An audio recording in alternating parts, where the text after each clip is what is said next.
cats, and I was getting rid of them. Funniest thing ever. Okay, so I've had Getting rid of them. That's not nice. I've had like multiple cats over the years, and it was because like my mom and my dad like to like rescue cats and stuff and dogs, and so we had a few, and then we had like 2. This story, you guys can already tell, this story is not gonna end well for these Okay, cats. listen, you just have to listen to my cats. Okay, we had 2, and then Listen to your cats. listen, I got a cat, and it was a boy. And it died because it was like low on white blood cells or something stupid or crazy. My bad, not stupid. And well, that cat died. Its name was Oreo. It was my favorite cat. It was my first cat. And then I got another one named Gizmo, and that was a boy, and he died. And then I got another one named Bear, and he died. And another one named Gary, and he died. And but you know, they were all great cats. They only lived for about like 3 weeks because they were all male, and there was something wrong with male cats. And listen, She murders them. I did not murder them. I swear to God. Listen, this is gonna get me arrested or something. There was like something in my house or something that had to do with white blood cells and male cats, so it like never worked out. And so finally we got another male cat, but it wasn't actually ours. Like we were like a foster home for it. So it went back between our house and somebody else's house, like one of the vets. And but that one ended up living, and its name was Tubby, and it had one eye. And it was a really great cat though. Like it ran into walls. Like it was the best cat. And so yeah, that's like my cat story. Now I have one cat. Well, I was giving my cats away because like I couldn't have them anymore. So like we gave them away to a bunch of different people, and so like they were random people. Where do you keep memories of your cats?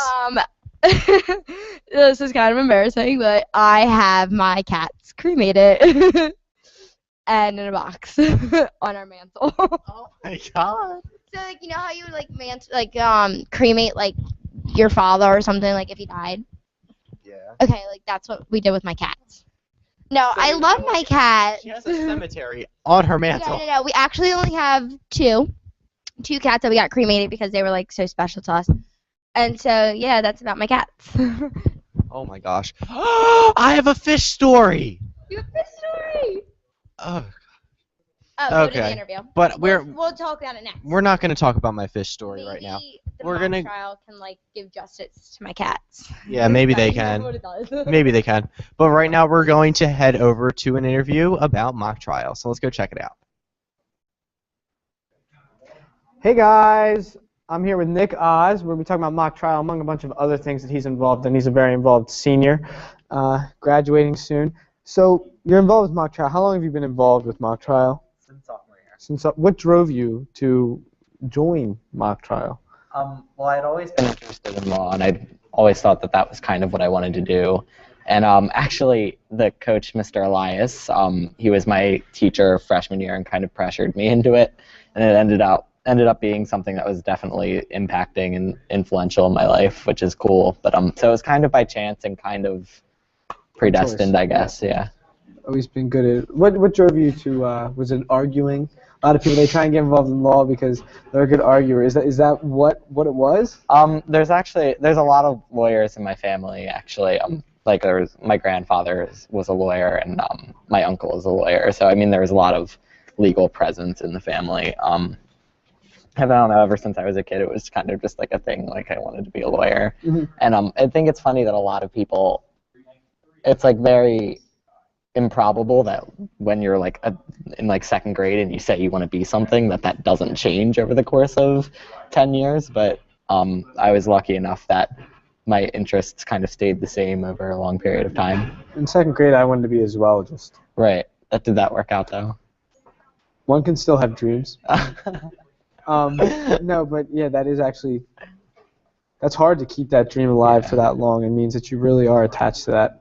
And how have you grown through mock trial? Do you think it's helped you grow as a student, as a person? Yeah, mock trial is like hugely just a real intellectual challenge. It's probably the one thing that's probably extracurricularly, at least, the thing that's made me have to like use critical thinking the most, and it's definitely a huge time commitment as well. So it kind of teaches you that like to like struggle with difficult concepts and work hard at things. And how does like I know there's an event for mock trial and you guys go to the courthouse. How does that work? Oh, okay. So the competition, you have two. and in one case you're the plaintiff, and the other you're the defendant on a standardized trial that's given by the PA Bar Association that everyone in that district learns. And one, obviously, at the first meeting you're the plaintiff, and the next you're the defendant.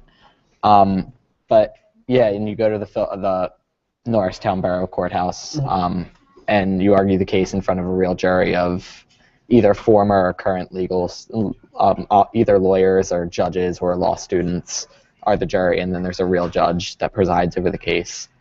And in order to advance, you have to win both competitions as plaintiff and defendant to advance to a district or state level. So it really is the closest you will ever get to being kind of being in the real court trial. Maybe until you until are I'm in an a real actual court lawyer. trial. Yeah. I mean, you could get arrested and then you could be in an actual court trial, but no, but that is really good real life experience. If I'm a good arguer, how would I go about joining mock trial? You would. Well, we have sign-ups, and there's obviously an advertised initial meeting that's usually at the end of October. Or you could contact Mr. Elias directly, and he'll be happy to help set something up because he's always looking for new members. But yeah, it's actually very easy to join, and we do usually have a lot of members at the beginning of the season, and people see it come and see. And really, it's not a pressurized process to join. You kind of come to the first couple meetings, see if you like it.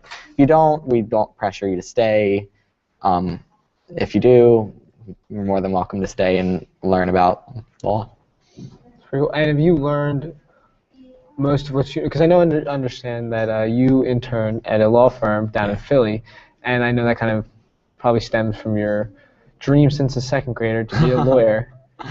But has that influenced like mock trial at least, or just you as future careers? Can you talk a little bit about that internship? I guess I'm saying. Sure. I actually got really lucky. My sister kind of worked for a lawyer, and he worked in a law firm, and it was a family-owned firm.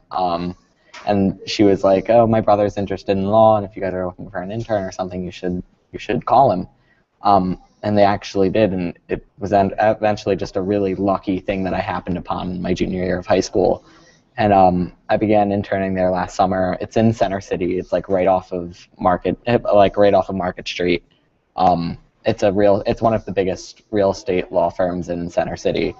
So it's a really cool experience, and it's so cool to work there. Like even as a junior in high school when I began, like that was cool. Like people that didn't know me, then I was meeting other lawyers, and they thought I was like in law school, and I was like 17. Like, whoa, yeah, I'm 17. No, and that must be a really good experience. Now, when you're working as an intern, some people have this idea of interns as glorified baristas. Baristas, yeah, that's a good way to. That's a nice way to put it. That they might as well be working at Starbucks but that's like the idea that people think that interns are really only grabbing coffee or grabbing reams of paper. Now, how involved are you as an intern? Well, I mean, that does happen in a lot of internships. It doesn't actually. I've been very lucky, and they're not like that with me. Like they give me actual legitimate tasks to fulfill. Like I've never gotten coffee, and I've never done like busy work, fortunately. But yeah, that does happen because the interns are kind of at the will of the employer, because it's kind of they're pretty much, if you're an intern, they're doing you a favor. It's a learning experience for you. So, but yeah, I've never had to do any kind of minuscule tasks like that. But yeah, I handle. They give me a great deal of responsibility, and enough that I can't majorly mess anything up. But like, and they try their best to teach me how to do things that have like great weight in the company, which is really fun. So that's and is that really influenced what you're going to go to college for? Because you're going to University of Massachusetts at Amherst, and the honors college there. What do you think that law is your future since second grade? 10 years later, it's now going to be 10 years from now. What are you going to be doing with it?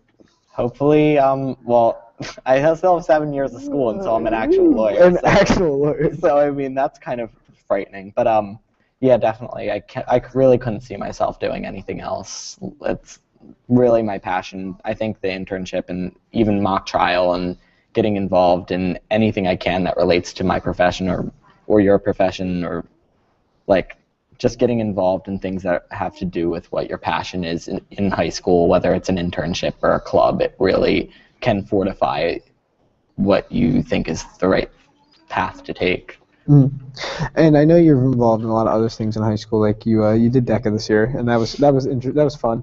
DECA. That you did DECA. You're a DECA goo now.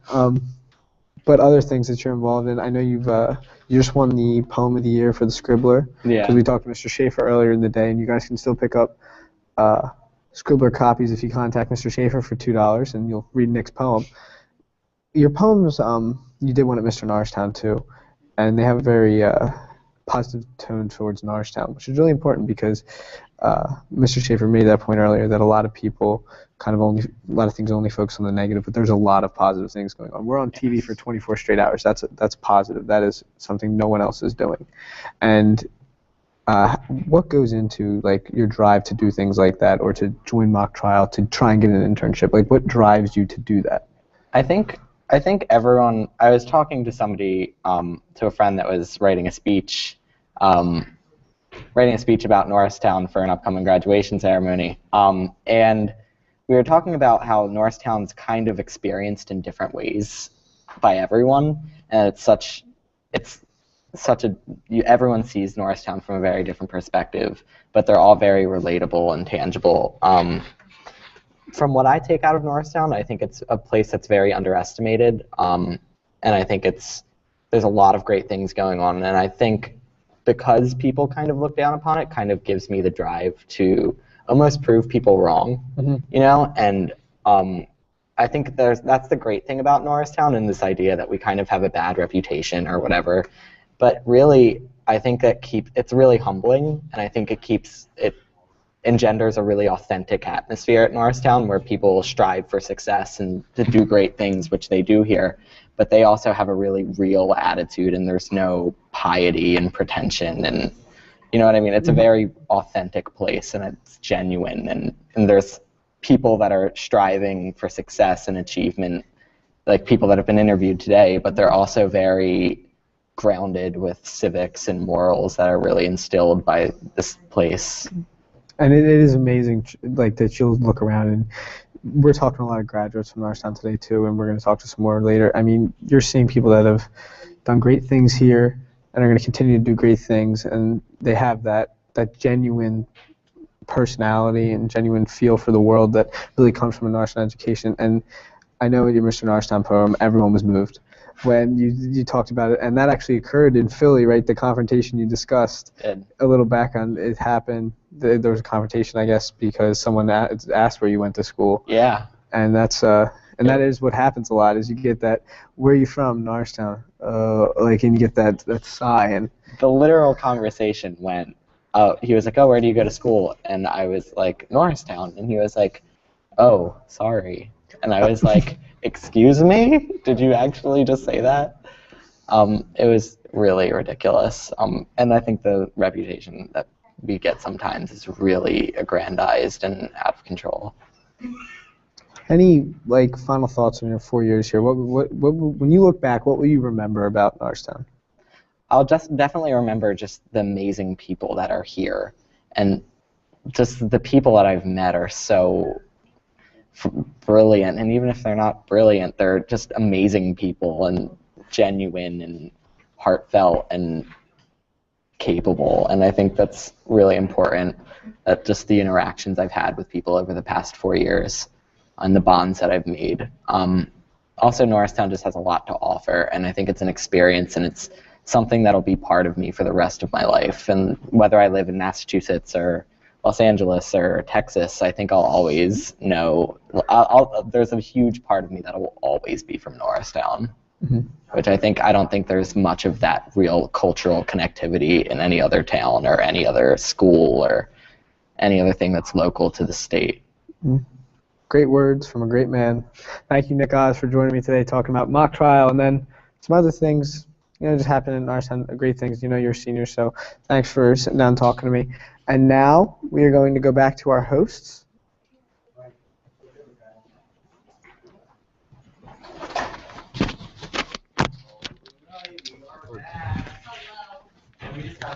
$5 donation from the wonderful John Maxey. Thank you, John. It's very greatly appreciated, that $5. So now we have what? 8:50 or 9:50? Because we were at 9:45, right? 9:50. Yeah. 9:50. So thanks for putting at us that even number. We're on track to meet that goal of 1,000 by 7 o'clock. Now we're $5 closer. $5 closer. $5. It's a big deal. It's a big deal because that's money. That's money for the comm center, and that's money for the Dragonfly Forest. Which is all worth it. Like, it's so worth doing this. Oh, it definitely is. This is a great idea. 24 hours. It's really, really, really exciting. Yeah. Did you know how this idea came to us? Well, I know that in the beginning of the year, we kind of, like, just brought it up just for fun. And we're just like, oh, let's do a telethon. Yeah. So fun. And then me and Ben were sitting at lunch one day. Yeah, it kind of And we're like, let's do a telethon. And then we were sitting at lunch, and we were like, do a telethon. And so we went to Mr. Doyle. Yeah, it was that day. Like, we left after that period to go talk to Mr. Smith, our principal, about doing a telethon. And now look at us. It is however many hours into our telethon. So, yeah, I'm actually kind of really proud of us, Ben. I'm so proud of us, too. We did a good thing. It's pretty awesome. Where's Breezy with our time, man? Countdown. I don't have her. I don't know. Breezy. Hey, Breeze. Breeze. No, she's gone. Yeah. All right, we'll find her. We will find her. That's okay. She'll be up next. Yeah, she'll come back. She'll be around. Maybe. Mm-hmm. Yeah, so I know, like, the very day that we were like, oh, let's do a telethon, we talked to Mr. Doyle. Doyle was like, yeah, that's cool. Let's go talk to Smith. Like, go set up a meeting with Smith. That's what we did. And so we went down there and we're like, oh, we'd like to talk to Mr. Smith if he has, like, a moment. We'd like to schedule just a meeting with him. And then he was like, oh, well, I have some time now. Like, what do you guys want? Yeah. And then we were like, we're going to do a telethon. And then he was like, that's so cool. He was so, like, for the idea. I thought he wasn't going to be for the idea for a second. And then he was like, yeah, let's do it. And I was like, yeah, let's. Like, this is going to be a good idea. Uh-huh. And it's been a good idea. I mean, he asked us for a few things, and we got him all to him by, like, the next day. Yeah, like the next day.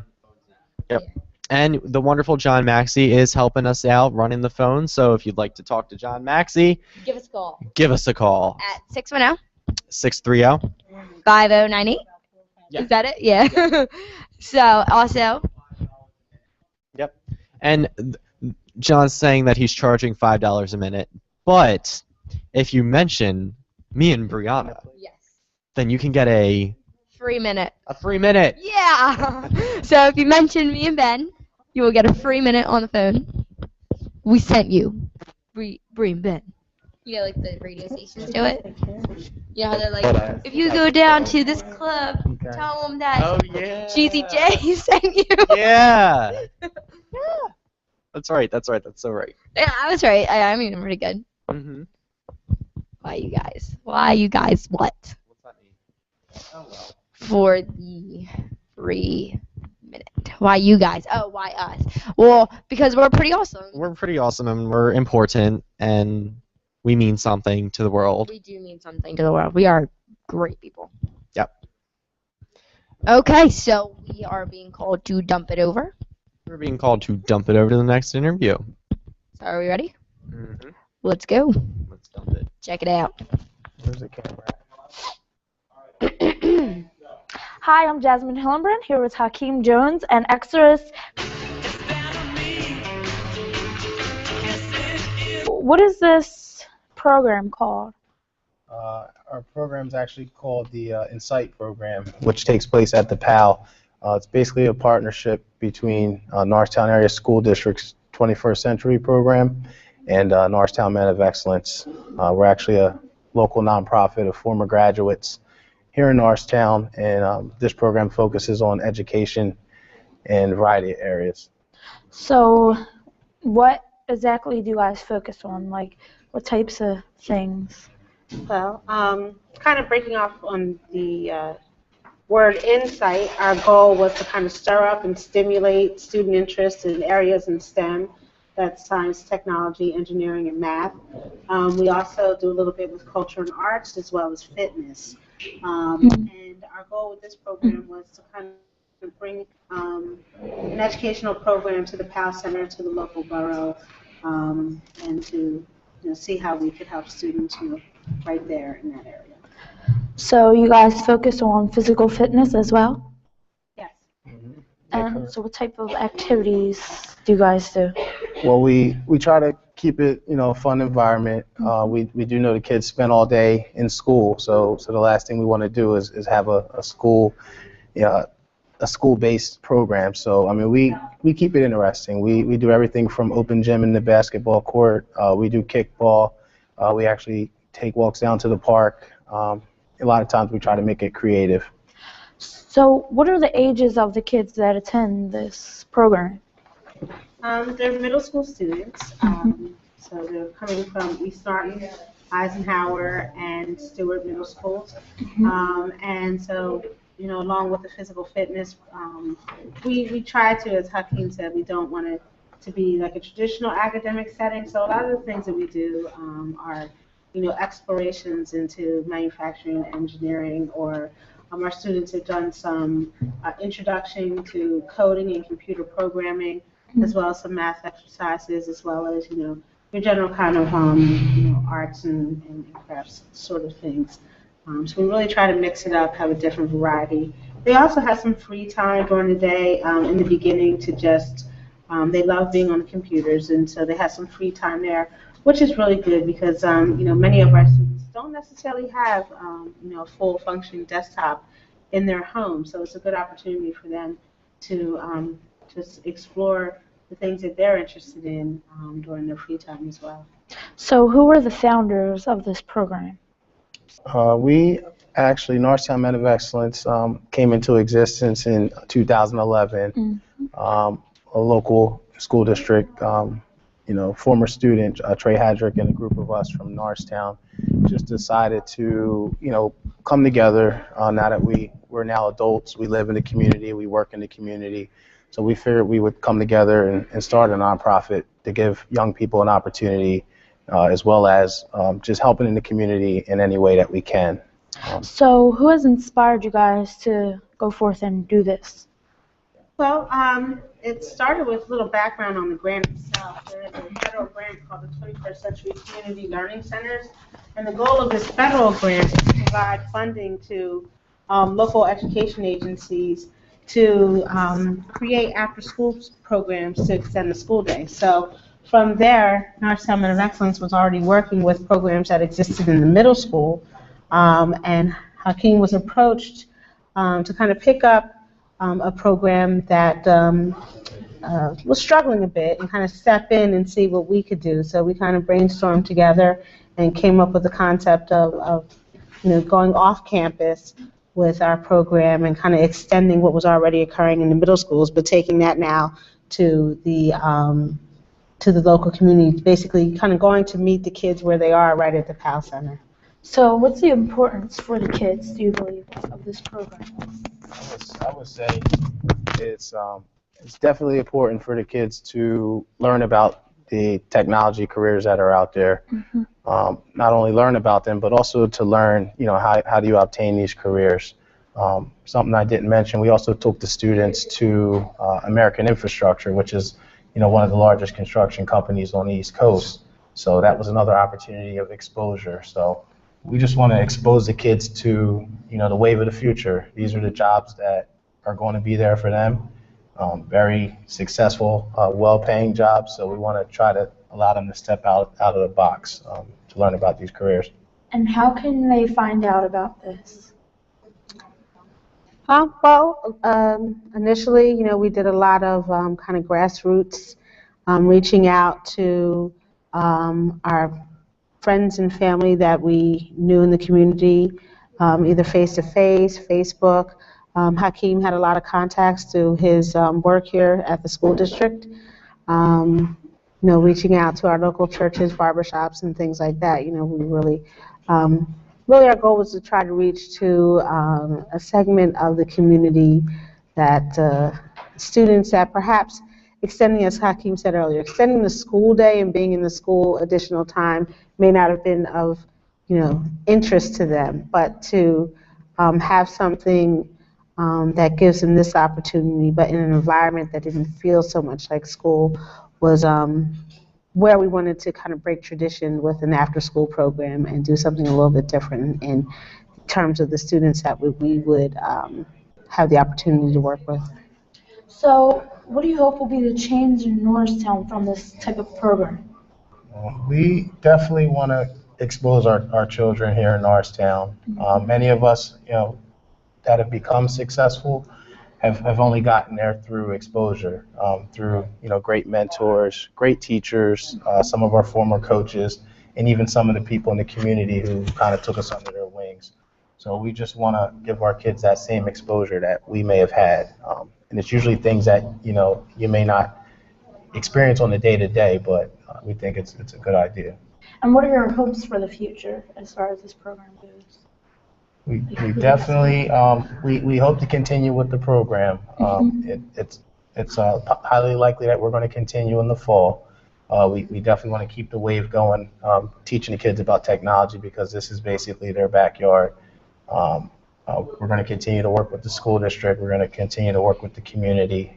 We do have a Facebook page, Norristown Men of Excellence. If you look us up on Facebook, we just created a website.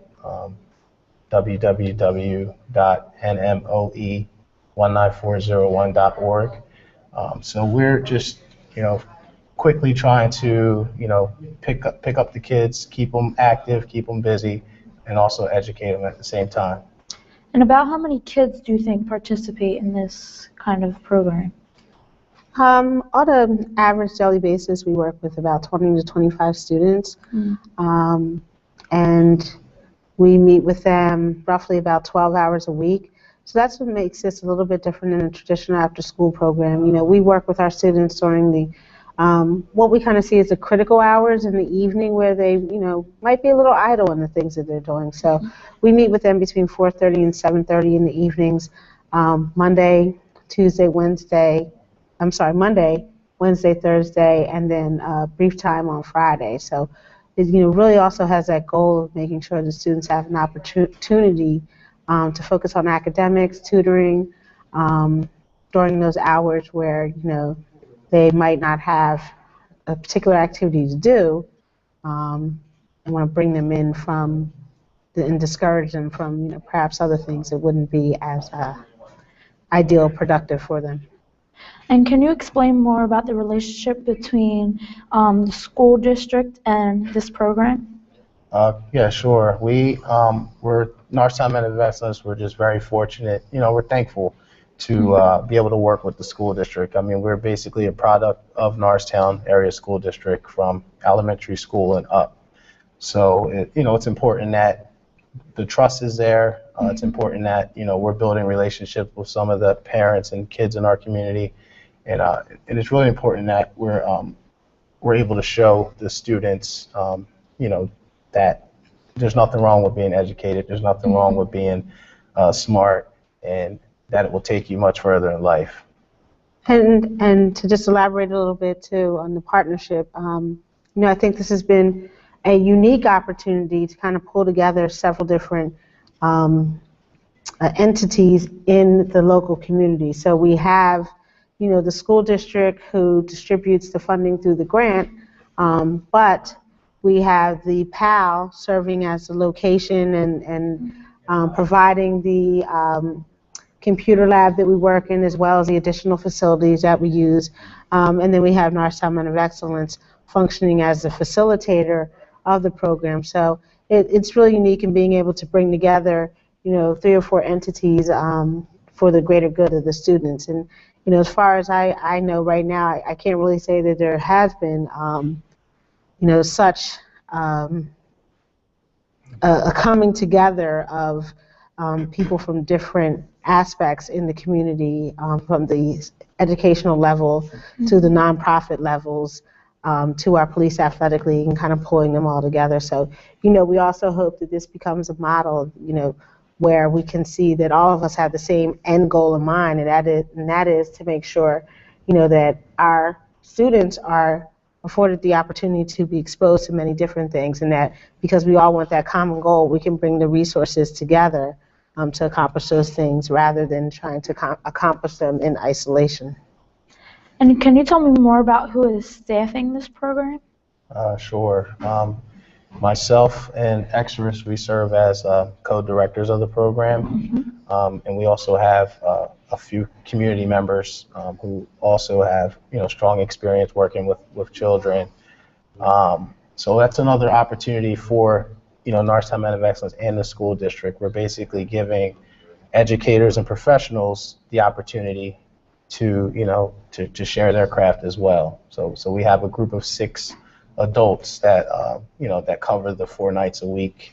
And we do a good job at rotating and making sure that, everybody is interacting with the children.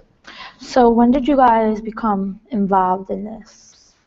It was a pretty quick startup, and that's what I think is unique and makes, as we come to an end next week, about what we were able to accomplish in such a short amount of time. I think Hakeem was approached in late February. We had to pull together a program, get it on paper, go for board approval in March. We had a few delays, but once I think by the end of March, April, we were up and running. So, we've had probably a good, successful 12 to 13 week run, which has been nice in that, it's just enough time for us to test what we were doing and find those areas that we want to improve. As Hakeem said, hopefully in the fall we will be able to continue. So we'll come back, that much better, that much stronger in what we are working to do with the kids in the community. And how long does this program last? The program is a school year long program. So the 21st Century has been a grant, for 2 to 3 years here in the district, and our program, if I'm not sure, it should run into next year. So we're looking forward to at least doing the Insight program going into the fall. And running through the entire school year next running year. Through the actual entire school year. So we, like I said, we look forward to the 4 nights a week, occasional weekends, and some community service learning projects as well. And how have the kids become more involved with the program? I think the kids have a safe, fun place. They have their peers with them. We actually, we go great lengths to feed them, make sure that they're happy. So I think the kids have found a nice, solid environment that they enjoy coming to every day. Extras can also talk about some of the commitment from our students who are always there.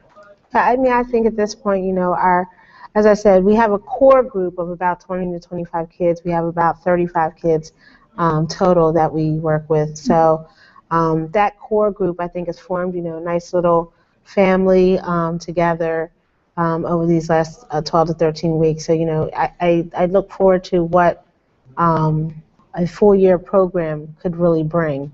Having a group of kids that you are working with the entire school year. Our hopes would be to increase what we do in terms of academic support with, student homework and things like that. So there's definitely some things we want to build on with the students that we have in relation to what's going on with their academics on the school day, as well as being able to build their exposure into STEM subjects, culture, fine arts, and really being able to tap into our other community organizations like the Center Theater and the Cultural Arts Center. I can never say all the letters are right, but definitely we want to tap into those other groups in town and kind of pull them in to help us serve the students in STEM, culture, fine arts, and fitness. Okay, thank you. This is Hakeem Jones and Exars Collins about the after-school program. Now back to Ben and Bree. Thank you. Thank you. Good job. Got the name right, too. I know. I was like, is she going to remember the second time around? Strong. They might do it twice, so I don't know.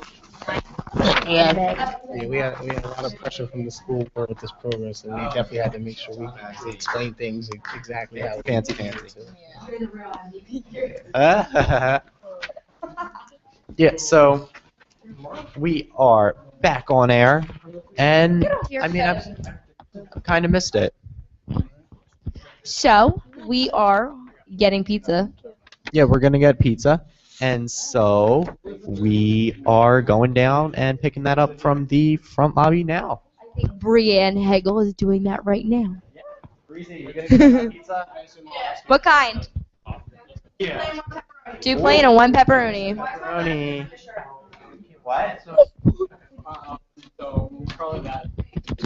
What? Talking to you, camera guy.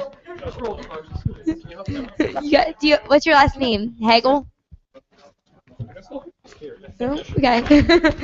Yeah, Benjamin, we are in the middle of a telethon. I don't know what you're doing. Ben is on the phone. Oh, wait. We have raised $900. No, $955. Wait.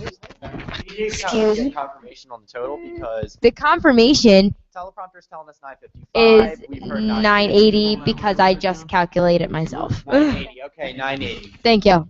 Thank you, Kobe. 'Cause I saw you on the teleprompter. That's Doyle. Never mind. Sorry.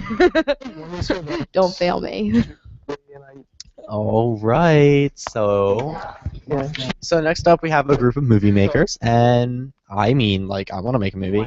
Should we make a movie? What should our movie be about? It should be about pizza. We gotta go get the pizza. So we want to interview the pizza guy. Why not? There's only one on. They can. I want to interview the pizza. Oh, did you get it from Amadeus? Oh. You work there. Yeah. Oh. Do you know who's coming? Yeah. Who is it? Annie. Oh. She's the one that calls me Snow White. Oh yeah, 'cause our princess Snow White, she's a wicked witch. Remember, she's Wicked Witch of East Norton. Time to go get the pizza. It's time to go get the pizza. Oh. Alrighty. All right. What was that? Oh, we're up to $1,005. Woo! We reached our mark. Finally. We broke our goal. Wait, broke it. We accomplished our goal. Accomplished it. Yay! And we aren't even at 7. It is 6:30 right now. It is 6:30. We have 13 hours left. I think it's 13.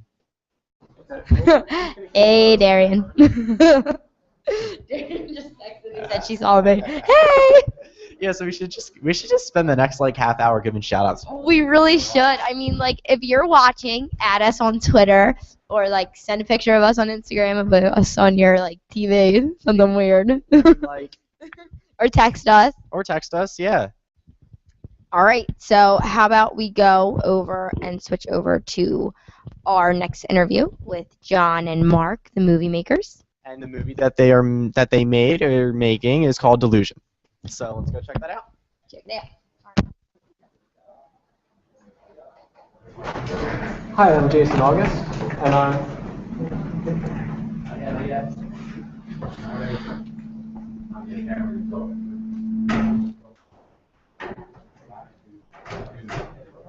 Apparently not.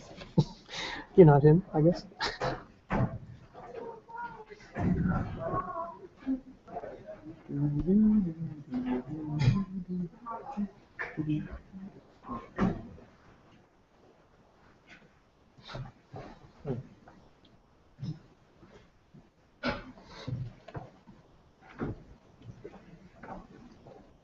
Hi, I'm Jason August, and I'm here with Mark Dickerson and Jonathan Cross on their short film, Delusion.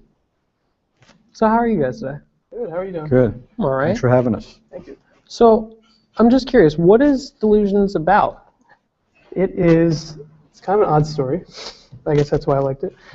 It's about 2 magicians, both of them who have given up doing illusions. They're tired of deceiving people, and they want to go out and do real things, and they want to perform real things. I don't know, Shows and stuff like mundane that. tasks for people, and it's the story of that. And it's just a short film. It's a comedy, I guess. To me, it's kind of like an older magician mentoring the younger, but they both seem to be in the kind of same boat, lagging behind. But now this is an opportunity for both of them to actually move ahead once again, especially for the older guy, which I actually play in the movie. I play the great Gus. the great guys. So what inspired it? Actually, a friend of mine had the initial idea of a magician that just gives up doing tricks, and that's all he had. And he's like, I don't know what to do with this, and we just worked on it together, came up with the idea. And he's a filmmaker friend of mine, so we've worked together a few times. So it just came together like that. So in Delusion, what do the magicians actually end up going to do after they give up performances on stage? You know, they read the newspaper, they iron their shorts, they do a to-do list. I mean, just the most mundane task that you can do. It's almost like kind of one is waiting for the other to make a move, like, you know, hey, let's get on with this magician career again, so to speak, you know? So, but people end up reacting to it positively, and it ends up going over well, which they didn't expect. So that's kind of what the story is. And Truly, it's a great story. Actually, when Mark approached me about it, he had seen some of my work on the internet, and I was a little reluctant because I'm actually a filmmaker myself and an actor, but this is the first time I've worked away from the camera and away from directing, you know. So Mark sent me the script over, and I was pretty amazed. I said, yeah, I definitely want to do this, you know. But he's a great director to work for. I mean, you know, like I said, this is the first time not directing for me, and it was great. So, you know, so he did a nice job directing. You did a great job acting. So well, thanks. Thank Did you have any creative control over how the film was shot, or how was? Actually, you know what? I said, I'm going to go into this, and I'm not going to, you know, go on the set and say, hey, Mark, can I make a suggestion? Can I do this? You know, I could see that this was his baby, and I said, I'm just going to let this roll, whatever he wants to do, you know. And there were some points in it where I took direction really well, and it really inspired my acting, you know, because, you know, like I said, he did a directorial or direction job really well on this one. Thank you. Were there any struggles that you faced when producing it? In pre-production, production, or? Well, with no budget filmmaking, there's always something you come across, which I'm sure you know. I know that quite well. So, you know, because everyone's basically helping you out, and, you know, that's great, but, you know, some people drop out, you know, people that are supposed to be involved, locations, you know, go bye-bye. So, you know, you just have to roll the punches, you have to kind of improvise, but that's kind of the fun of it, I guess. But I was going to say, John, it was great as far as taking direction. I mean, we threw some weird stuff at him. it's definitely you know, we had once we were shooting something and it actually wasn't even written. We were just on this hill, and I was like, you know, this would be great for a dream sequence. So, so I gave him a top hat, gave him a scarf, and he went out on the hill and he was just playing around. We had a good time. It was, you know, we got some great footage out of it. So how was the audience reaction to the film, or has there been much yet? Well, it hasn't come out. So I'm actually still in the finishing stages of editing it. So I haven't released it yet, but I'm very excited to do that. And actually, the clip that we show will be the first time anyone's seen anything from it. So that's exciting. It is. First time he's seen it. I don't think he's watched it. I actually haven't seen the clip yet. You know, so, yeah, so it's good. Trust me. Yeah. But I'll see it soon. I'm really looking forward to the film actually to come out, and hopefully, you know, we have a screening of it, or Mark does. Yeah. Like I said, for me, it's going to be great because it's the first time I've just acted for a director, you know. So for John, what inspired you to become an actor and a filmmaker? Well, originally I used to go to Philadelphia when I was younger, and when big name studios would bring movies to Philly, they would always have calls for extras, and that's where I really started as an extra down there. And I would watch how they worked on the set and so forth, and then I just got inspired to start making movies. I really just wanted to be an actor, but once I saw, you know, the behind the scenes stuff and the directors and all, I said, you know, I want to do that too. So that's really what, you know, got me started. Philadelphia was really where I got started at. So. What about you, Mark? How did I start as a filmmaker? Just always loved films, watched films, and I had ideas in my head, and I was like, you know, why don't I make it? So started doing that, and over the years got more, I guess, professional with it, and you know, tried to make it. You know, it's what I care about the most. So I put my all into my movies, and hopefully people like them. I don't know. So what's one of the more intense, nerve-wracking things during auditions? Well, for me, as far as, an actor who's in auditions it was kind of easy because for this film, I really never had a audition for a film in a lead role or a co-starring role because, they were all my films. But with this one, it was really easy because Mark, like I said, saw my work on the internet, and he didn't really audition me, only from what he saw. I guess that's an audition in itself. Yeah, But I actually kind of wrote it with him in mind, the role. Because actually, ironically enough, I was supposed to work for you. I was supposed to edit a movie for you, I believe. Shoot Yes, or edit. And then, that's right. So I started looking him up and finding these clips that he did online. I thought he'd be perfect for this role, so that's how it all came about. So did you do the casting, or? Yeah, I essentially do the casting myself. I mean, usually it's friends or people I know that act and stuff like that. So this is one of the rare instances where I kind of went beyond my usual people I choose from, and it worked out. So, yeah. So where did you start seeing some of John's work to discover him as an actor for your? We had talked on the phone a couple of times, and I asked him if he had stuff online. He had stuff on YouTube, I think, yeah. Mm-hmm. And so I just saw it from that, and I just kind of pictured him in this older magician role. So It's a good thing about the internet, it's an audition in itself sometimes. For me, it was just, did the work for you. I was just lucky, that Mark chose me, so it was good. It was great. Yeah, it can definitely help you grow as a creative. Mm-hmm. So who are some of the actors in your movie, and how did you end up picking them? Sure. So, well, obviously, Jonathan Cross. The other main actor is named Josh Christensen, and he's been in a couple of my movies. I just made a feature film, which actually got accepted into a film festival at Moore College, Film Alfresco. That's awesome. Which is, yeah, thank you. It's awesome. Yeah, I'm really excited about it. And that's a feature that he acted in. A friend of mine, Liz, is in it, and she was in both of those as well. So I try to work with the same people, because people that I like and people that help me out, Josh is a really good actor, too, because him and I did a lot of scenes together. Yeah. And it was good working with him, because he's very professional. He is very professional. Knowing his lines, always there, and, that made it a lot more easier for me, too. Yeah, he's another one that rolls with the punches, which is always nice, because like I said, no budget filmmaking, you never know what's going to happen.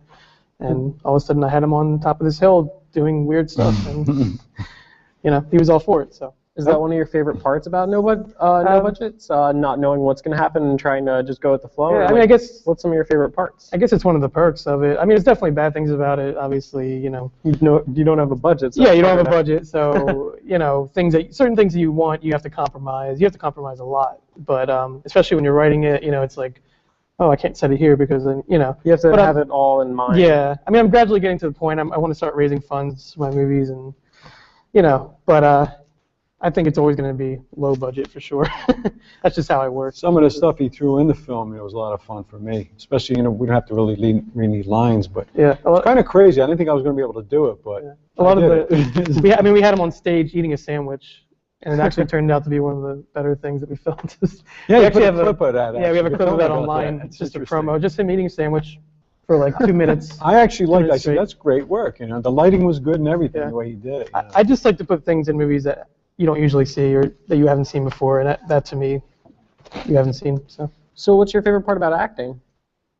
Well, one of the things I like memorizing lines, and while I'm memorizing, figuring out how the character is actually going to do this particular thing or that, and just the whole communication thing about it. And it also gives you an outlet, to jump into another character and play another character outside of yourself, obviously, Mm-hmm. And in general, I just like, working with the cast. I like working with people. I like working with good directors like Mark. That's always an asset, So would you consider yourself more of a method actor then? Just jumping into the personality? In some ways. Sometimes, yeah, I would say, it's more of a method actor. But one of the things I like to do as an actor is bring myself to the character too. Just kind of bring me and just change me into something else mentally. That's what I like. But I like to be noted just for myself on camera, as an actor. Yeah, I think John has a very distinct personality camera. I think that's what I'm why I trying just kind to of say. pictured him. There we go. Yeah, certain actors you just kind of like, you know how they're going to be, but he's always good. So how's a way you've actually gotten into a character? Well, you know, once I read the lines, once I'm given the lines, then I know, I mean, this character may need to act a certain way in this particular situation. He may need to do a facial expression somewhere, or a hand expression, you know, something simple like wiping your eyebrow or something, you know. And I think one of the things I like to do a lot in movies, I like to kind of get angry a bit. For some reason, I like to do that. It's good when he gets angry. You know? It's like the Hulk. Yeah, that'd be good. Just like the something Hulk. that, you know. But no, it's just a great thing to be able to jump into another person or another character and portray that. You know. So, question for you, Mark. Why do you think people should watch your movie? Oh man, good question. I mean, I don't know. Why does anyone watch anything? Just to see? I mean, I really, like I said, I just want to give people something different and something that I think. I primarily make comedies. I make things that I think are funny, and I hope that other people do. Well, I'll tell you, one of the things he came up with really is a good title for the film. It's called Delusion. And when he just told me today. I just came up with it today. And I said, it's phenomenal. It's a great title. Yeah. But the whole concept of the film is really good. I mean, these two magicians, you know, kind of like in the same boat and almost kind of mentoring one another. Right. And they have their delusions. It has some comedy in it, you know, a little bit of. I'm telling you, it'd be a great film if it was made into a feature. Also, I mean, if a big company picked it up. That would be awesome. It would, and you know, that was one of the things that drew me to it. I told myself, you know, if a big company picks this up, this story, this is a great story, like, you know. So I think it's a real good film. I think people are really going to like this film. So, Thanks, so as an indie film producer, do you juggle a bunch of roles? Like, do you wear multiple hats rather than just directing? Definitely, yeah. I like to do it all. I shoot, edit, I help with the lighting, I try to do the audio sometimes. It's like whatever needs to be done. But I'm definitely getting a crew together. My brother Dan, who's in there, helps me out a lot. Even if it's just holding a boom or whatever. Any help is obviously appreciated. But that's why we try to keep it fun because everyone's working hard and doing great work. So it's a lot of fun. So what is Delusions exactly about? So it's about. I guess I kind of said it's about basically it's about two magicians, but I guess it's more about do you want to be lied to or do you want reality? Do you want the truth? And like which is better? Is there a better one? And that's kind of what is at the core of the idea of the film. But it's also a comedy, so it's kind of silly, and I like to have fun with my movies. Like I'm in a musical, I do all kinds of stuff. So it's dynamic. It really is. I try to have high energy and just hopefully people enjoy it when it comes out. Hopefully people see it. I mean that's the main goal, right? Yeah, I just I stress that everybody sees this film. It's just something about it, that has a good gets a good point across, and it's very entertaining too. So yeah, we're definitely going to see it actually. We're definitely going to submit to festivals and stuff like that. So well, that would be great because it would help spread your movie and then get more of an audience. That's all I want. I just want people to see it. That's all. Whether they like it or not. Just to see Mark. Hopefully they like it. So what was both of your favorite parts about making the movie itself? Working with the actors is always fun. I mean, like I said, I have a small crew, but they're dedicated and they're very professional. I mean, actually, John commented a lot of times. He said, "Wow, you guys really have it together." And to me, like I got a million things going on in my brain, so I'm like, "Wow, we do not have it together at all." But it was organized. In our own way, we definitely work well together, and I think we all know what we want from it. We all have like a similar vision, and everyone's really good at helping me get what I want direction-wise and stuff. And also the co-writer Joshua Martin, who is also a filmmaker, he was there on set. He helped with sound, and so he was there to throw out ideas, and my brother and stuff. So Have you thought about like using social media such as Facebook, Kickstarter to fund it even, etc.? Yeah, I definitely use Facebook. Actually, it's probably the main reason I use. So Facebook, Twitter, yeah, I have all those. Actually, I just got a website together called markdickerson.com. It's crazy. I didn't know that. I thought that it would not be available, but it was. But it was. So you can check out my stuff on there. It's probably still under construction a bit, but you can definitely check it out. There's stuff on there. My production company at the moment is called Broken Brain Pictures, and we have a website for that as well. So I'm sure if you search for it, you can find it. If you want to find my stuff, I have a YouTube, so just search Mark Dickerson. Would people be able to find Delusion on there, or would they be able to find it any other ways? Or? Well, it's going to run the festival circuit first, hopefully. Showing stuff like that, and then once that's over, definitely gonna. I usually put everything online just so people can watch it eventually. Obviously, I want them to come out and see it on like a big screen, but if not, then they'll see it online. That's one of the things I'm excited about too, because Mark's really motivated. He really, I know he really believes in this film, and he'll do all he can to really get it out there. That's another reason I'm glad I decided to do this movie. Because not only his organization on set and all his good direction, but he's also motivated to get this movie out there and be sure the public sees it. I personally think it's got a good shot at the festivals. I hope you enter it into Sundance. Actually, that would be fantastic. That would be that would be. I think it's got a shot. Believe me. So. You never know, I guess. But as far as Kickstarter and stuff, I've never done that. I don't know if I mean, maybe eventually I might, if I want to make sure that I have the need for it before I start asking for money. So, but that's why I try to do it on, as little money as possible. One of the things about Kickstarter is that I found is so many people are getting into Kickstarter. It's definitely a filmmakers, huge wave of and not just filmmakers, other kind of entities are trying to get in there. So. Right. But tons of filmmakers are trying to get involved. Yeah. Alrighty, well, this has been Mark and John on their movie Delusion, and hopefully you get to see it as soon as possible. Thank you. Thanks. Back to the host. Thank you.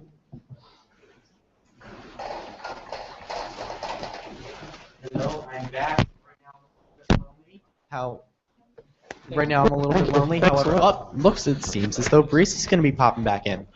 Now, I know that everything that those guys over there said is pretty interesting, and we're going to be showing a clip from the movie Delusion closer to 9 o'clock.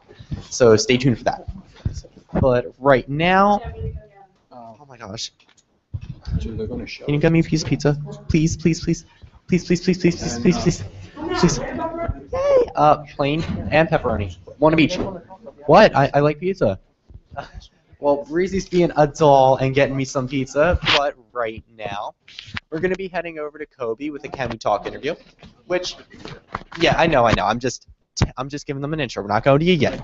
But we're going to be going to a Can We Talk interview, which one of the producers we actually talked to earlier. So it's going to be really interesting. Yes, sir. We have a lot planned tonight. We have not only... I'll lean back on this. I remember. We have the new football coach in. He's going to be doing an interview with us. And we also have a couple other interesting interviews coming up. So make sure you guys stay tuned for that. We are kind of approaching our halfway mark, and my eyes are still open. So that's a good thing. So that's 12 hours on the telethon, but I've been up since 5:30, so add however much time that is. I'm not going to do the math. But, yeah. So, while Breezy's going and getting me pizza, I'm just going to sit here and be hungry. Pizza delivery! Oh my gosh, we have a pizza delivery! Oh, thank you, Liz! Oh my gosh, look at this pizza, guys. Look at this pizza. Just look at it. It looks magnificent. I'm going to steal pepperoni. Thank you. I just said I'm going to steal pepperoni, and you said thank you. Oh, I thought you said, Hang on, look, I I need got a you napkin. pepperoni. Is you greasy? I'm greasy. She's greasy. Breezy's greasy. I'm not going to use the rug. There's a pink fuzzy rug on the ground. It's so fuzzy. It's so fluffy. Remember that was the magic carpet? We used it as the magic carpet and pretended to be like in Aladdin. Yeah, so we're pretty interesting people, aren't we, Breezy? Mm-hmm. Well, I want to keep talking. I want to entertain our guests, but like I want to eat my pizza. But like, oh my! This is so rude. You guys want some pizza?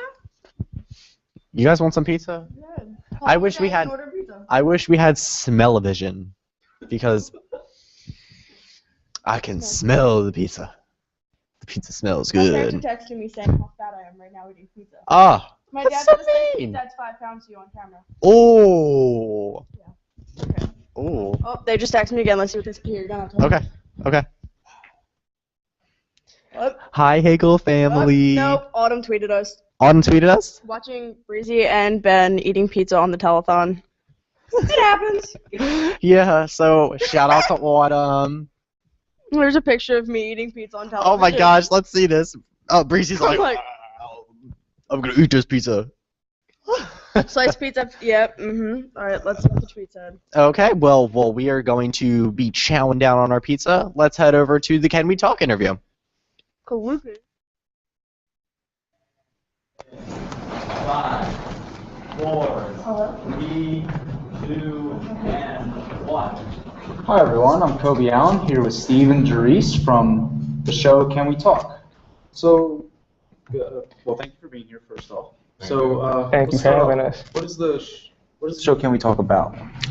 Can We Talk is it has a couple of parts to it, but the two main parts are a young adult panel. We have 12 episodes that are basically we talk about different issues in society, some little bit of sports, entertainment.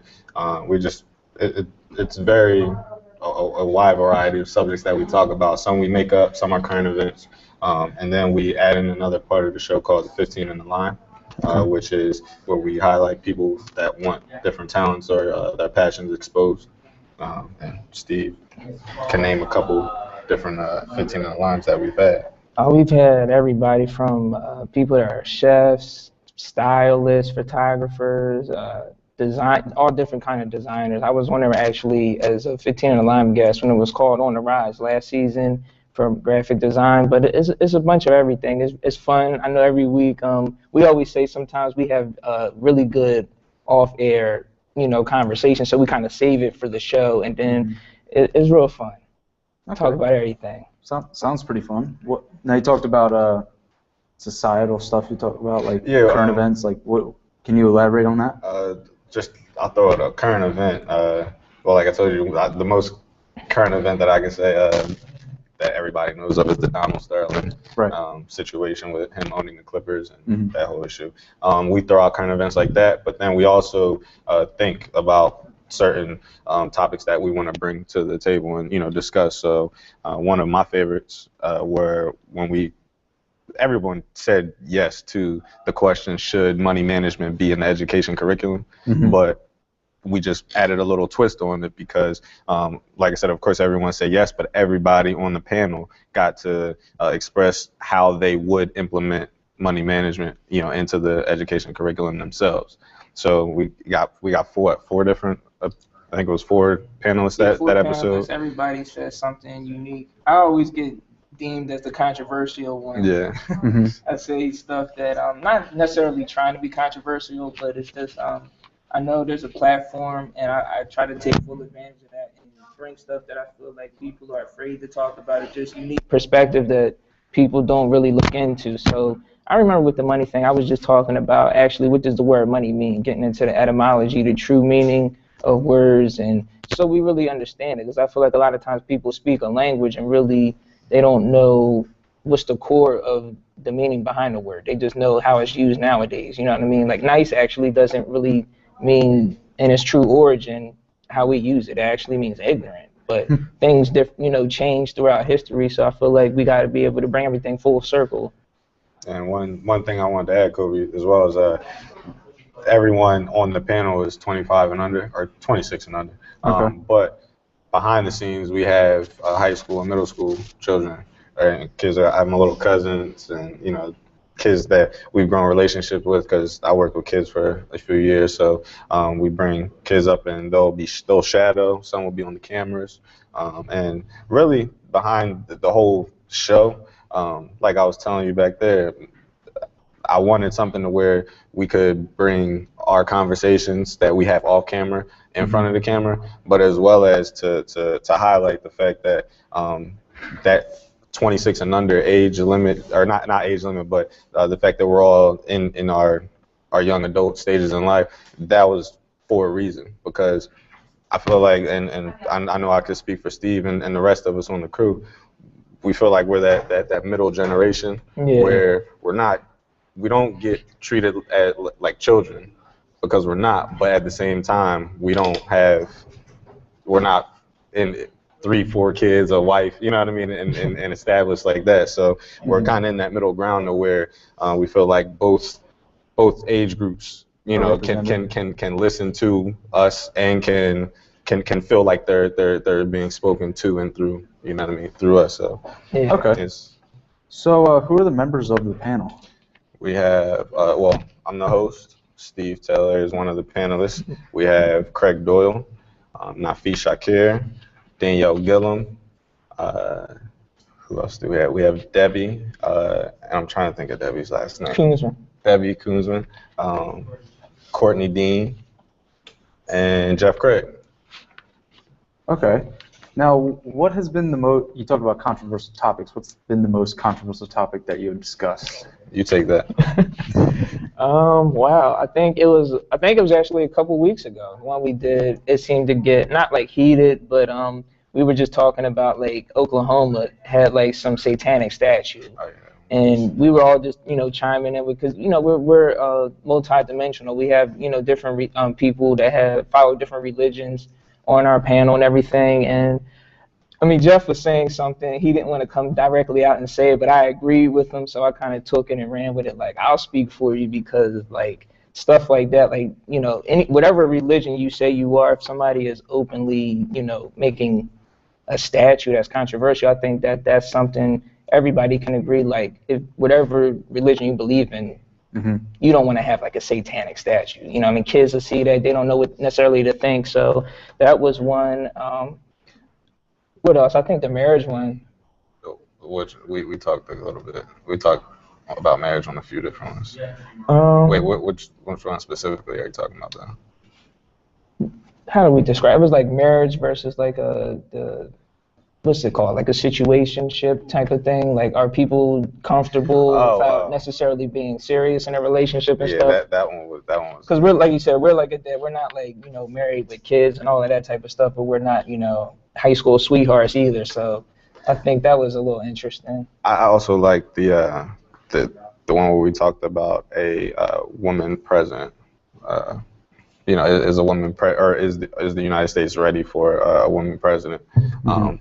Because I know Jeff, he's the neutral position where he can understand both sides. Right. And then Steve is one side.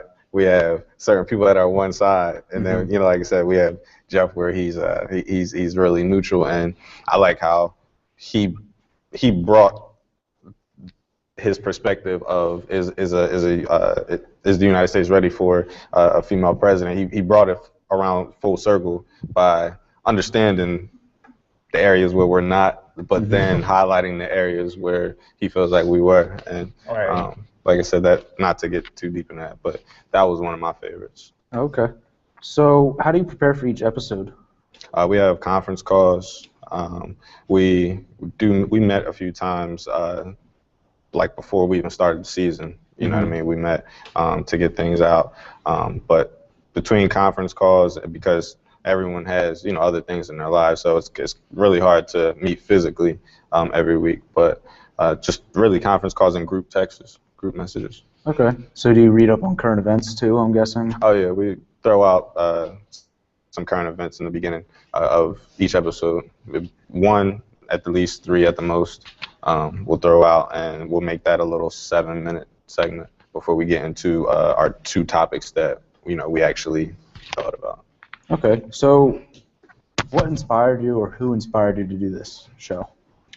Honestly, what inspired me was First Take, because I'm a First Take fanatic, and then watching the show on BET. It was on for like a half a season, I think, but it was called Don't Sleep, and it was just an older panelist just talking about different things in society. And like I said, I was listening to them one night, and it just dawned on me. I'm like, okay, they brought up some good points and everything, but I just felt like me and my friends, we have just as good, if not better, conversations than what I was watching that night. And so I was just like, okay, I want to make a TV show. I started calling people, and like I said, I just prayed on, who to get, and the rest is history. I went to Mr. Doyle, and he was gracious enough to give us the studio to tape in and actually put us on the school district channel, because I just went to him saying, hey, Doyle, can we have a spot to shoot? And then, he took it to the next level and said, can we put it on the school channel? So we're definitely grateful for that. Yeah. Okay. So what are the goals for the future of the show? Really, well, I'll say my quick one real quick. My goal is to just build something that the community, and not just the community, but we can really put our hat on. You know what I mean? That it wasn't anything negative.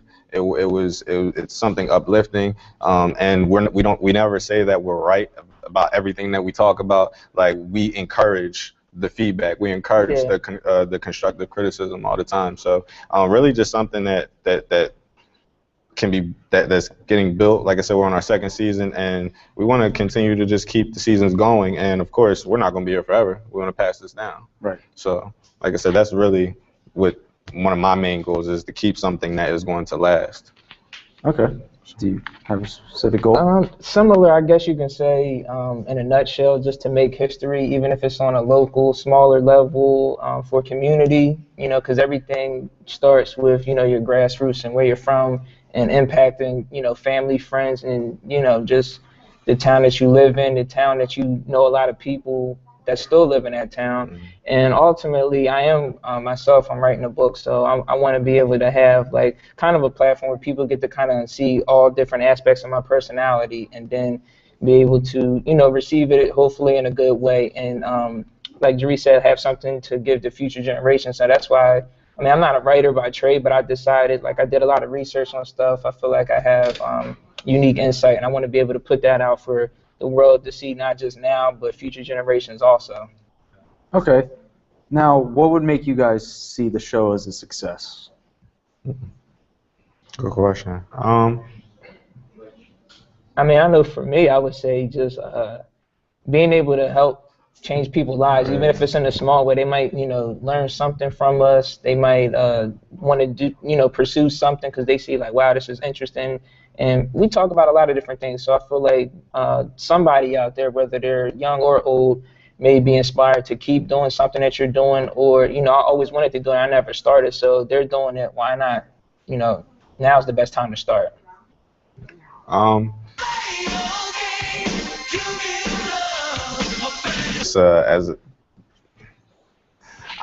guess I really just want to, I want to see, because I don't like when people say, like, oh, if I can make a difference in this one child's life. Like, I don't want to make a difference in just one person's life. You know what I mean? That's why, like I said, bringing multiple kids up here to be behind scenes and to switch positions, because just sparking an interest, sparking a passion, you never know when you're going to do it, where you're going to do it, how it's going to happen in someone. So really, like I said, just I would just deem this show a success by us continuing to do it, continuing to open up, opportunities, and continuing to grow. Okay. Well, is there anything else you guys would like to add? On behalf of the whole crew, we appreciate all the support. You can check us out on YouTube. It's Can We Talk Show. YouTube.com/Can We Talk Show. Facebook is Can We Talk Show. It's all one word. Instagram is @Can We Talk Show. Blogspot. Can We Talk .blogspot. What is it? .com? Yeah, .com. Can We Talk .blogspot.com. That's our blog that we have. We'll put up some pictures and just a brief summary of what episode is to come. So we'll put that like a few days before the new episode gets aired. So check that out. Anything else? Just shout out to Doyle. He dropped golden nuggets on us every week. He's a huge help. Seriously. All right. Well, I thank you guys for being here. Thank you, sir. Thank you. Thank you. I'm here with Steve and Jerice talking about their show, Can We Talk? Now back to our hosts, Ben and Breezy.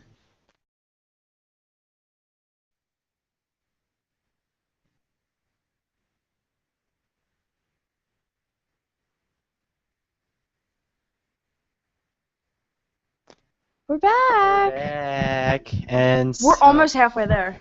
we are we almost are- halfway. We're a half hour away from being halfway there. No, well, yeah, about that, right? Yeah. We have 12 hours, 30 minutes, 38 seconds left. Hmm. Oh my gosh, that's crazy. I know. Although the overnight stuff's gonna be funny. Like, it's not gonna be interviews and stuff. It's gonna be like weird. We're gonna be playing games. We're going to Taco Bell. I think they're making sandwiches. Liam, are you guys making sandwiches still? Yeah. They're gonna be making sandwiches. What kind of sandwiches? We won't be making them now. They're going to be weird, like celery mixed with honey mixed with chocolate syrup, like random stuff. That's disgusting. Okay, so it's like celery mixed with honey mixed with chocolate syrup sandwich. Gosh. One of the six That's sandwiches. just I don't one of wanna the 6 know what the sandwiches. rest of the crazy sandwiches are. Yeah, I don't think I do either. Yeah, so, oh gosh. Okay, so we have some exciting news. So don't fill up on pizza. Yeah, we have some exciting news to announce for you. We have raised so far a total of $1,150. Yep. Yep. Thank you to all of our donations. Yeah, thanks to everyone who donated. It really means a lot to us. Yeah. So the money's going to not only us but also Dragonfly Forest. And so we just want to let you know the information again. It's if you want to call in, it's 610-630-5098. I'm spinning away. Sorry. We take credit cards, checks, what else? Cash. Cash. We do take cash. I'm spinning away again. You could either Thank you. stop by, drop it off, but call us. You And can we'll come set visit it us. down. We could, or you could mail us any checks, preferably. That was quick. Don't mail us cash. That's kind of dangerous, but mail us checks. You can send them to the high school, which is 1900 Eagle Drive, Norristown, PA 19403, and address it to the communications department. Yeah, or NASDtv. Doesn't matter. For those of you who are just tuning in, we're doing a 24-hour live telethon that we started at 7:38 this morning, and we'll go until 7:38 tomorrow morning. Yeah, it's gonna be really, really tough. Yeah, we're raising money for the communication center as well as the Dragonfly Forest, which is that camp for the special needs. I'm really starting to feel it now. Yeah, we're kind of hitting that, like, 2 o'clock was rough. You got that 2 o'clock feeling? Oh my gosh. We're getting that 7 o'clock feeling. Yeah. Yeah. 7. Yeah, I know. Time flies when you're having fun. No, see, I went outside to meet the delivery person for the pizza, and I was like, whoa. Is it dark outside? No, it's light out. I was like, so this is what the outside looks like. I forgot. Like, there's no windows in here. This is what Mother Earth looks like. Pretty much. Yeah. Oh, it's just blue, more blue. Oh, a little bit of green and brown. A whole lot of blue, white, and brown in here. Oh, okay, so. Oh, we're being told to go. We're getting kicked out. Extreme cues. Wait. Highlighted, bolded, This underlined. is a brand new key portion to Norristown now. Exactly. Pretty important portion. It's an interview with the newly hired football coach. So you guys are finally going to get to meet Coach Powell, which we've been trying to finally get you guys to meet, and so now it's finally happening. So Here's Drew with an interview with Coach Powell.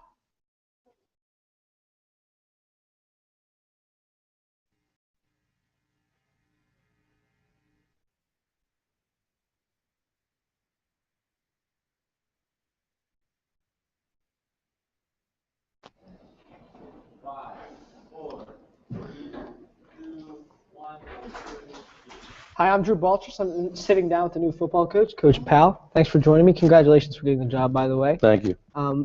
Let's get a little bit of background information on yourself first, and then we'll talk about the football program as a whole. So where are you coming from? Where did you last coach? Where have you coached? I last coached at Archbishop Carroll High School. I was there for the last 3 years.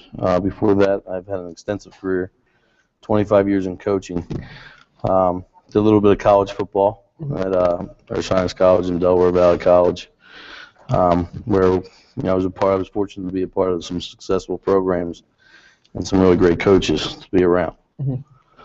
Where did you get your start coaching? Where was your first job? I first started at Bishop Carroll High School. When I graduated in 1988.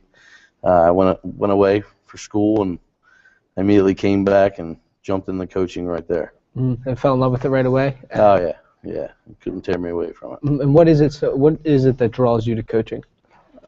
It's the kids. It's building the relationships with the kids and then watching them grow as individuals, and especially the tie-in with football and life itself, and watching them grasp that concept. And even today, when I still get phone calls from ex-players and ex-kids that I've coached, students, it's always a good feeling to see what they're doing now and how they made out in their life. And so really, it seems like you're a players coach. Like you really like to get involved with the players then, and that's a really important part of coaching for you. Now, from Bishop Kenrick, then I assume that you went on to a few different jobs. 25 years is a long time to be coaching. Yeah. And I'm sure you've learned a lot in those 25 years. Most recently, you were at Archbishop Carroll, right? Yes. And what were you coaching there? I was running the defense. I was defensive coordinator for them, and we turned the corner a little bit over there. We made some progress, and I think they're gonna keep on going and keep on doing well. I wish them all the best of luck in doing it. And I'm looking forward to starting a new chapter here and a new challenge. Yep. And you played football. Did you play in college? Did you play in high school? I played in high school. And what then brought you to coaching? What really was it? Was it a love for football, or? It was a love for the game, but it was the camaraderie, I guess it was. It was being around my friends and growing those relationships that you don't find every day. Because I still get phone calls about hey, remember when? And it was either a play on the football field or where we were when we were coaching together, and the kids always come up to me and say, hey, Coach, remember that time when we were, and that's the fun part about it. Oh yeah, that really is the best part of sports, is the memories you make with the people you play them with. Oh yeah. And any sport that is. So how are you going to get kids to come out and make memories with Norristown now and make those great football memories? How do you plan to encourage kids to come join the team? Basically what it is I grew up on Norristown football, even though I went to Bishop Kenrick High School. I've been born and raised in Norristown, and I've watched all the great athletes that have come through Norristown. And as a little kid, I was in awe of watching those guys play, and I firmly believe we still have those athletes in the school. And I think if we can, entice the community and make it all inclusive, whereas we're visible to the community as a team, I am as a coach, and to draw them in, I think the kids will want to play, and come out and be a part of something that's something special, tying in new traditions, but bringing back the old traditions, and bringing back those old guys to come and talk to these kids, to share with them what Norristown was really like, because I don't think a lot of the kids understand what it was really like to play football for Norristown High School. And Norristown football has just been a part of the community forever, and it was as much a part of the community as it was a part of the school, and it was kind of one and the same, Norristown football, and it kind of took a little bit of a slide. But I mean, you said you've been born and raised in Norristown, you grew up on Norristown football, so there's a care about the football program here. How do you plan to use the community? Can you elaborate more on the community atmosphere that you want to kind of create with the football team? Well, basically, I want to be able to give back to the community, and I think the kids need to also do that. They need to get involved with whatever programs that are out there, whether it be cleaning up Norristown, going to the nursing home, and helping the elders, as well as when we do that, our return is our fans will come out and they'll support us. And I think the kids just, they need to be a part of the community as much as the community needs to be a part of us. Yeah, it's not just growing football players, it's about making good men too, and that's what exactly. The community helps. Now, going to the football side of things, how would you characterize your coaching style, or what you want to implement with Norristown? I'm an open policy, door cut type guy. I'm a players coach. I believe in making football fun. I want to make it fun, but I also want to make sure that the kids are held accountable in their education and on the football field. And I think once they learn the discipline of that, that they're going to be successful. I'm eager to start. I can't wait to get out on the football field and start doing all that stuff. But I think the kids will respond to me and to my staff. Mhm. And about that staff, what roles do you see for your staff with the kids, with the team, and how do you plan to make those relationships work within the team with the staff? I've coached with many of the coaches that hopefully I'm bringing on, and bringing in, and I know what type of men they are, and I know that each of them will go after and make relationships with these kids. I think that's the most important part. I mean, it's getting to know the player, and not just can he run, can he catch, can he block, can he tackle. It's what are you doing with yourself? Where do you want to be in life 10 years down the road? Let me help you get there. And once the kids see that, I think that they'll respond in a way that, hey, these guys care, because we truly do. I've been doing it for 25 years, and I'm doing it for the kids all my life. So. Yeah. And you talked about being a college coach for a little bit, and how do you plan to help Norristown players elevate to that next level? Because that really can help open up a lot of doors for kids, is getting from high school football to getting to that next level. I feel like as if I want them to use me as a resource.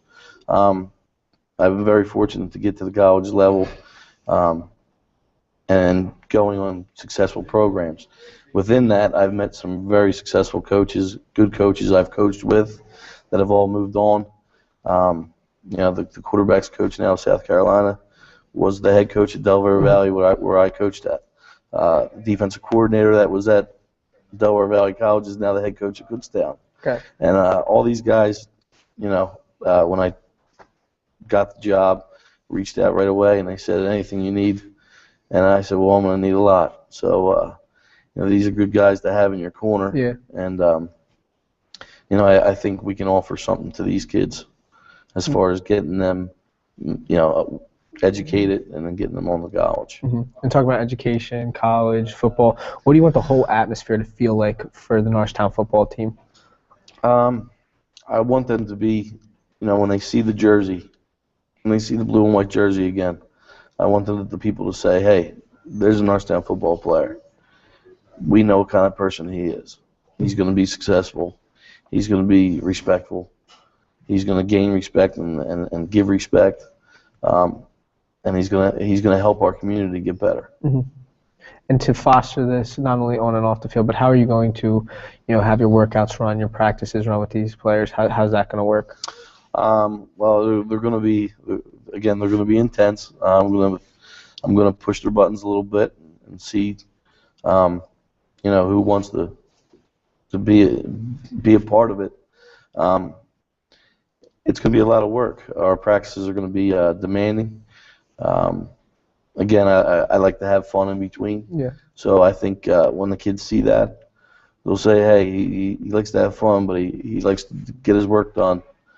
And once they learn that, we're going to be successful. And where do you see Norristown football 5 years from now? Well, hopefully we're sitting on a District 1 championship. That's the goal.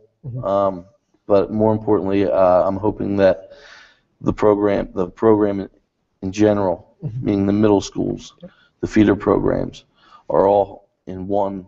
We're doing one thing. And if we do that, and the community comes together, we can't be beaten here. Possibilities are endless. How do you plan to get the middle schools and the community football teams? Because I know there are a few in the community that play football. Like there's a few youth programs. How are you planning to get those involved with the high school program? Well, basically like anything else, I think you want to get involved with the middle schools and the feeder programs. You want to educate them. So the resources I have with the college coaches, bring those guys and let them, learn football from them guys. We hope to implement our program through the middle schools, and then in the feeder program, so that when the kids get to us, they've already been playing with each other for a long, long time, and when they get there, they already know our language. Yep. They know. And then hopefully we can just polish it up and make sure they get their education and go from there. Those are some big plans, and I have faith that they will definitely be achieved. Now, any final words about Norristown football? Anything else you want to add? No, I mean, I'm just truly excited to be here.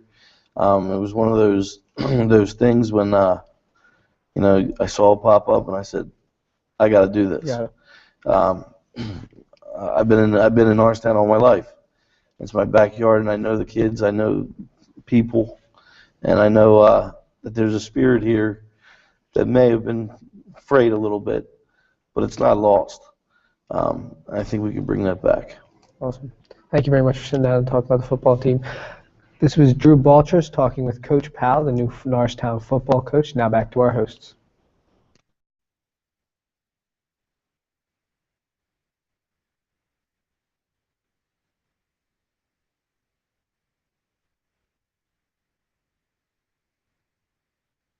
Awake? Oh gosh. As you can see, we kind of made it from the stool To the floor. floor. We're on our magic carpet again, though. We are dropping. We're We're dropping. dropping. We're dropping like flies. Ooh. Oh my goodness. I don't know what I'm tired from. The food? Is this real life? Yes. It's only 7:30. Wait, are we halfway done? Oh my gosh, we're almost. 7:24 in 14 minutes. 14? Are you? 14 minutes, we'll be halfway there. 14 minutes and we're halfway there, everyone. 14 minutes. Hi. Oh my goodness. If you're just tuning in, you're watching our 24-hour live telethon. I'm about to cut it to 12 hours. Can you imagine if we only did 12? We would have been almost done. That'd be easy, but we're up for the challenge here at NASDtv. We always love a challenge. Seriously, who let boys in charge of this? Hello. This one is. He's not giving up. Oh. I'm gonna stay awake. No, you're not. I am gonna. No, you're not. I'm All bug eyes. You're four eyes. You're bug-eyed, four-eyed. I'm awake. I'm delirious. Like, it's only 7:30 and I'm delirious. I'm gonna be like Dory in the scene in Finding Nemo when she's jumping on the jellyfish and she's like, "Stay." Oh no, it's Marlin. She's like, "Stay awake, stay awake," because she's getting shocked by the jellyfish, and so she's gonna pass out because she's getting shot by jellyfish. Like, she's like, "Stay awake." Oh my gosh, there's my Finding Nemo reference of the day. I'm sure there'll be more. Just keep swimming, Ben. Just keep talking. Oh, I am gonna keep swimming. I am gonna keep talking. I am awake. Can you keep cooking? Yeah, we can keep cooking. Anyway, I don't know what you just did, and I just got a really weird look from him. I don't know what you were doing, but I was mixing cookie batter. I'm done. We're gonna turn it over to the what's cooking. Is that what you guys are called? Oh. Oh no, they're doing the comic segment. We're going over to a comic With the what's cooking table. So let's send it over to the comic segment.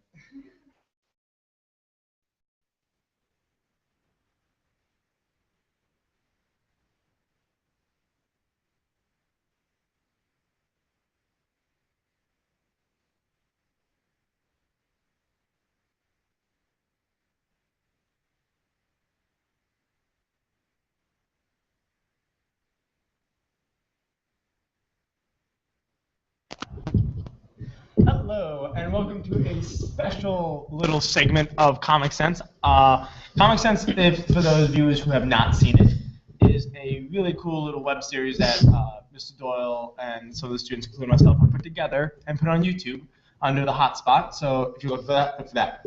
But this is a special comic segment with podcasting about basically everything comic related.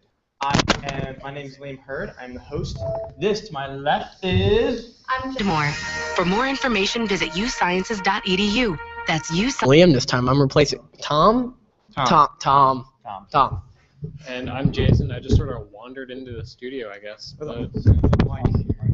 I'm Jason. I just sort of wandered into the studio, I guess. So let's get to this podcast. So today we're going to discuss everything. So let's start off with the most generic question. Ready, guys? I guess. What between Marvel and DC is your favorite universe and why? I actually really prefer DC. Fine, I'll pick it. I prefer DC because hero. Big fan of heroes. If you're Marvel, go for heroes, but DC's got the villain thing. I don't know where I was going with that. I don't know half the things he talks about. I just kind of nod and say yes. That's what half people do. Yes. Yes. Yes. Jason. I have to agree with Dylan on that, and I'd say DC, not only for the villains, but because Batman. Batman's just awesome. Batman crowd. Me, I love Marvel, and Marvel loves me. It's just, yes it does. Yes it does. It's just beautiful. How about you, Jess? Oh, am I using this mic? Yes. Oh. Well, if it weren't apparent by my apparel, I have Marvel pants and a Spider-Man shirt, so I'm going to go with Marvel. DC is just really dark, I think. And I like the lightheartedness that Marvel has, because there's always like a little bit of hope in the glimmering eyes of each hero. Fascinating. I think that was actually the most appropriate answer out of all three of us, four of us. Oh, Iron Man ring. That's pretty ballin', actually. Yes, ballin'. Okay, ballin'. Just kidding. Okay. I mean, 2 Marvel versus 2 DC. It's 2 Marvel versus 2 DC. So, next question on the table, guys. Favorite superhero? I already know yours. But why? Why is he your favorite? So actually, a lot of people love Batman, but mine's actually a specific subset of Batman. Mine's Batman Beyond, which is a spin-off series in the DC animated universe, which actually got released into comics. And Batman Beyond takes place in the future when Bruce Wayne gives up being Batman, and he actually passes down the mantle and a new bat suit to an apprentice, and continues on the legacy of Batman, which I think is just cool, seeing it in a new setting. Yeah, it was Terry McGinnis, wasn't it? Yeah, it was Terry McGinnis. Yeah. I'm gonna have to go with Batman because that's what I grew up with. I grew up the animated series. So. Okay. You see, I was deprived of as a child, so I never watched the animated series of any DC or Marvel character, ever. Ever. No, we don't like that mic. That mic, no. It has tape on. Yes, it has tape on it. We don't like tape. This is why we need money. New equipment. I'm just kidding. Okay, so my favorite character is kind of ironic because I'm wearing this shirt, but he's not my favorite character. My favorite hero is an anti-hero, so he's half and half, but it's Deadpool. I love Deadpool. He's the witty little guy. You got Spider-Man, who's the nice little happy guy, and then Deadpool. What are you talking about? My ID's down here. Wait. Got it. Check this out. Ready? Deadpool ID lanyard. Yeah. He thinks he's so cool. I am cool. I love Deadpool. Okay. I didn't wear my Deadpool shirt because I couldn't find it. So yours. Okay. Well, Spider-Man. Let me. What? It's not evident. I like Spider-Man because he's just a kid trying to do right in the world. Blah blah blah blah blah. Plus, I grew up with Spider-Man, Spider-Man video games and stuff when I was little. So there's that nostalgia aspect to it. Yeah. Plus, he's very sassy. Yes, he is very sassy. For those who have not seen the new Amazing Spider-Man movie, Excellent. I'm not going to do spoilers, but it's amazing. Go see it. Go see it. Guy tried to sell me the Amazing Spider-Man 2 game, and he's just like, hey, you want to know why you should buy the Amazing Spider-Man 2? Why? Because it's amazing. If someone said this to me, I would look at the game, I'd be like, no. But then I end up buying it. So Jason wants the mic. In regards to the Amazing Spider-Man 2, so much Sony product placement. Oh my god. Yeah. Yeah. At least I got it right this time where he's actually not using Bing, he's using Google. Yeah, he actually uses Google in this movie, so rock on. Character development right there. Back to the next topic. Okay. I'm sorry. Enough about Spider-Man. Yes, villains is the second topic. So we'll start with Jason and go down the line again. That is one I didn't put into consideration as much. Yeah, that's a much tougher one. I would have to say.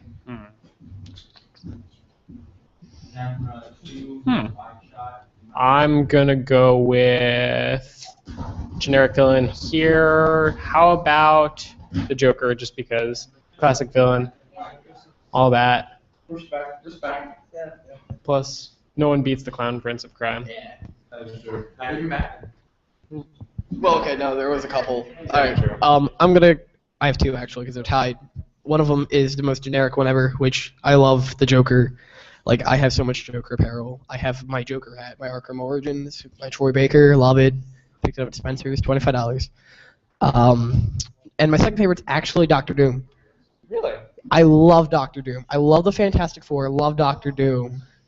We'll get to that later. Not the movies. Not the movies. Doctor Doom in the movies really made me upset as a 7-year-old child. Yeah, the movies weren't that good. But let's see. My favorite villain, through a long time of pondering, is definitely Venom. I love Venom. He's just amazing. Because he's literally one of the villains that he doesn't want to fight the hero and just beat him. He actually wants to eat him. Like, he wants to kill him and devour him because he's an alien and he's... What? Oh, I was on my monologue. Fine, here. Carnage is better. Okay, look. Carnage is cool. I will grant you that. But I grew up with Venom, and I just love Venom. He's really awesome. So, yours. Okay. See, this one's hard because there's so many good villains. I think it's kind of a tie between Carnage because crazy serial killer turns into crazy supervillain. So that's really cool. And and I also like Loki a lot. Just Loki. Yeah, okay. Okay. Alright. And now, because we actually touched on movies, we'll discuss your favorite superhero movie and then your least favorite superhero movie. I need time to ponder this, so I'm passing it to Jason. Captain America: The Winter Soldier was good. I have to admit that. I would have to say, ooh, that's a really tough one. Can it include animated movies? Yes, anything. Any film or DC. Okay, yeah, DC. That was a good one, but I'm actually gonna go with because it follows along with Batman Beyond, Return of the Joker, because it just has a. No, that was the finale of Batman Beyond. That was what closed up the series. I thought that was the beginning of it. No, and that's what had Tim Drake be possessed by the Joker and basically personify the Joker, even though the Joker had been killed. And it was just a plot twist, and that's one of the reasons Batman gave up being Batman and passed the mantle on. So I think that was just a cool thing. You didn't say least favorite. Least favorite, probably Just say Batman and Robin. Batman and Robin because Batman nipples, or the Spider-Man 3 movie. All right. Okay, that just happened. I'm gonna make this really quick. Favorite, Dark Knight. Heath Ledger was a god. Beautiful. Least favorite, because they ruined Doctor Doom for me. Fantastic Four, #1. And #2. Batman and Robin was not a movie. Yeah. See, favorite is very difficult because first of all, they never made a Deadpool movie. I mean, they made Wolverine Origins, but that was not Deadpool. That was not Deadpool. My favorite would probably be The Amazing Spider-Man 2. I saw it in theaters, and I just absolutely fell in love with it. It's beautiful. One of my favorite things about the movie is the interactions between Andrew Garfield and Emma Stone. Oh my gosh, the chemistry between them is amazing. They do. I know. Andrew Garfield's like my It's probably because they're actually dating in real life. Are they? Yeah. Yeah. It's perfect. And anyway, and least favorite. Least favorite. The Fantastic Four movies are horrible, but my least favorite is Hulk. It's just no. The one called Hulk with Eric Bana. How the screens kept splitting up like it's a freaking comic book. Like it's horrible. Did that have Edward Norton? No, that was the Incredible Hulk. It was simply Hulk, and it was he looked like he was a walking styrofoam little puppet. It was horrible. Oh, I think I know what you're talking Yeah, it was terrible. How about you? Favorite movie.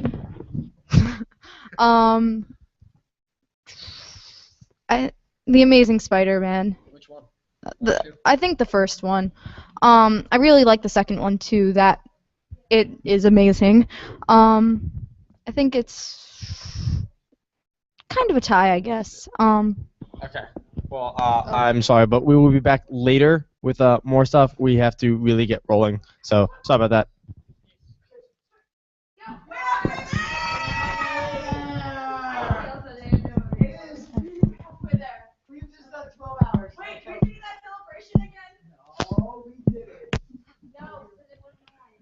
Okay, well, if you didn't do our initial celebration, we're going to get ready. 11:59 and 38 seconds left. Woo! So we have more time than we have to go. So that's a good feeling. Whoa! Let's think about that. First time we've had to say that in 12 hours. Wait, let's think about that for a second, guys. Oh, we did a lot today. Stay with us all night, guys. So far, we have raised. $1,150. No, there was another $25 donation. It was $1,175 left. Which is awesome, guys. Keep that money coming in. We're using it for Dragonfly Forest and the NASDtv Communication Center. Woo! Yeah. What's the number? 610-630-5098. Call. Guys, that's 610-630-5098. Keep the donations flowing. Oh, stream switch! Stream switch! This is why we're going to win our events later on today. Guys, stick around all night and you will see us play games. DBBD. Stream switch.